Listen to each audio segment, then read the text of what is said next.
Hello friends, ఇప్పుడు మనము చిరంజీవి గారి మీద ఉన్న 3 రూమర్స్ గురించి మనం మాట్లాడుకుందాం.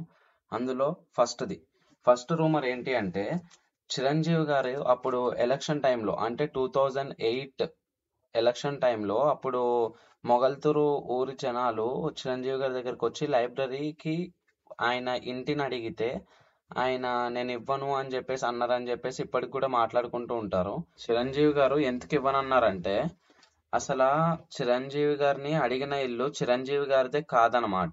అది చిరంజీవి గారి మేనమామ శ్రీనివాసులు గారిది అనమాట ఆ ఇల్లు.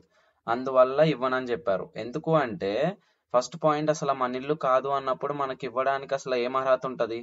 మీకు అర్థమైందా? అందువల్ల ఆయన ఇవ్వను అని చెప్పారనమాట ఆ ఇంటిని.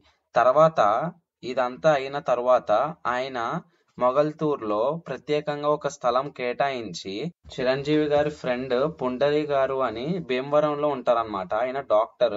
ఆయన పర్యవేక్షణలో లైబ్రరీ ఒకటి కట్టించి దానికి చిరంజీవి గారి గ్రంథాలయం అని చెప్పేసి పెట్టించారనమాట. అది మొగల్తూర్లో ఇప్పటికి కూడా ఉంది. ఆ గ్రంథాలయం అయితే ఇప్పటికి కూడా మనము ఇప్పుడే అవైలబుల్ లో ఉంది. అన్ని బాగానే ఉన్నాయి అక్కడ. సెకండ్, దాని గురించి మాట్లాడుకునే ముందు కింద సబ్స్క్రైబ్ చేసుకోండి, లైక్ బటన్ నొక్కండి, కామెంట్ చేయండి. And thank you friends. Second rumour వచ్చేసి, ఆ రోజుల్లో ఒకసారి సుమన్ గారు జైలుకి వెళ్ళారనమాట. సో జైలుకి వెళ్ళినప్పుడు అది అసలు జైలుకి వెళ్ళింది చిరంజీవి గారి వల్లే, చిరంజీవి గారే జైలుకి పంపించారు అని చెప్పేసి రూమర్స్ వచ్చాయి. సుమన్ గారిని ఇలాగా బ్యాక్ స్టాప్ చేస్తారు అది ఇది అనుకుని చాలా బ్యాడ్ రూమర్స్ వచ్చాయన్నమాట. చెప్పాలంటే అవన్నీ ఫేక్ రూమర్స్. ఇప్పటికి కూడా చిరంజీవి గారు అండ్ సుమన్ గారు ఇద్దరి మంచి క్లోజ్ ఫ్రెండ్స్. వాళ్ళు విషెస్ చెప్పుకుంటారు. అండ్ 80 years ఫంక్షన్ సంథింగ్ ఏదో జరిగితే దానికి కూడా వెళ్ళారు ఎక్సెట్రా. చాలా వీళ్ళు విషెస్ చెప్పుకుని ఫంక్షన్స్కి వెళ్ళి అంతా బాగానే ఉంటారు. వాళ్ళిద్దరు చాలా క్లోజ్ ఫ్రెండ్స్ అనమాట. అసలు ఈ రూమర్స్ అసలు తప్పు, ఇది క్లోజ్ అని చెప్పేసి చెప్పారు. ఇవన్నీ మనకి ఒక ఇంటర్వ్యూలో చిరంజీవి గారు అయితే చెప్పడం జరిగింది అనమాట. థర్డ్ రూమర్ వచ్చేసరికి చిరంజీవి గారి మీద, అప్పట్లో చిరంజీవి గారి మీద ఒక విష ప్రయోగం అనేది అయితే జరిగింది. చిరంజీవి గారిని చంపేద్దాం అనుకున్నారు పాయిజన్ ఇచ్చి అని చెప్పేసి ఒక రూమర్ ఉందన్నమాట. ఆ బ్యాక్ స్టోరీకి వెళ్తే ఏంటి అంటే, చిరంజీవి గారు అప్పుడు మరణ మృదంగం అనే మూవీ షూట్ లో ఉన్నారు. అది fight shoot. So Lions club something ఒక షూటింగ్ ఏరియాలో షూట్ జరుగుతూ ఉంది. అప్పుడు ఏమైందంటే, ఇంకా అది పబ్లిక్ ఏరియా కాబట్టి ఫ్యాన్స్ అందరూ వచ్చారనమాట. మొత్తం చుట్టుపక్కల ఫ్యాన్స్ అందరూ చేరిపోయారు.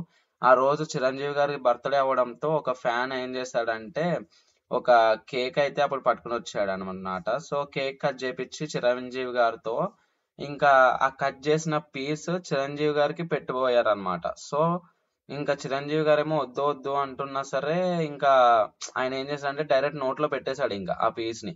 చిరంజీవి గారికి ఇంతకీ ఆ పీస్ నోట్లో పెట్టిన వెంటనే మనకి టేస్ట్ తెలుస్తుంది కదా, వెంటనే అది నాలుకకి కొంచెం ఎందుకో చేదుగా అనిపించి ఆ పీస్ ని తీస్తారు, చేతితో తీసేస్తే ఏంటిది ఏంటిది అనగానే మనకు అప్పుడు ఇంకా డైరెక్టర్ ఆర్కే రామారావు గారు ఏం చేశారంటే ఇంకా వాడిని పట్టుకుని ఆ ఫ్యాన్ ని పట్టుకుని కొట్టి అసలు ఏంటి అది ఇది అని చెప్పేసి అని అడిగి, అప్పుడు ఆ పీస్ ఉంటది కదా, ఆ పీస్ లో ఏదో పౌడర్ ఉందని చెప్పేసి మనకి టెస్ట్ పంపించారు ఆ పీస్ ని. అప్పుడు వాళ్ళు ఏం చెప్పారంటే ఒక పౌడర్ ఉంది ఆ పీస్ లో, ఆ పౌడర్ ఒక పాయిజనస్ లాంటిది అని చెప్పేసి అన్నారు. సో ఇంకా ఎవరైతే ఫ్యాన్ అయితే పెట్టారో అది అడిగారు అసలు ఎందుకు పెట్టావు ఏంటి అసలు ఎందుకు అని చెప్పేసి అడిగితే ఏం చెప్పాడంటే, లైక్ వాళ్ళ ఊర్లో అంట ఈయన ఈ ఫ్యాన్ ని కాకుండా చిరంజీవి గారు వేరే అతన్ని ఎక్కువ మాట్లాడడంతో ఈయనకు అది నచ్చక కేరళ నుంచి వశీకరణ పౌడర్ అని చెప్పేసి తీసుకొచ్చాడంట. అదేందో మరి పిచ్చి అభిమానం, నాకు అర్థం కాదు.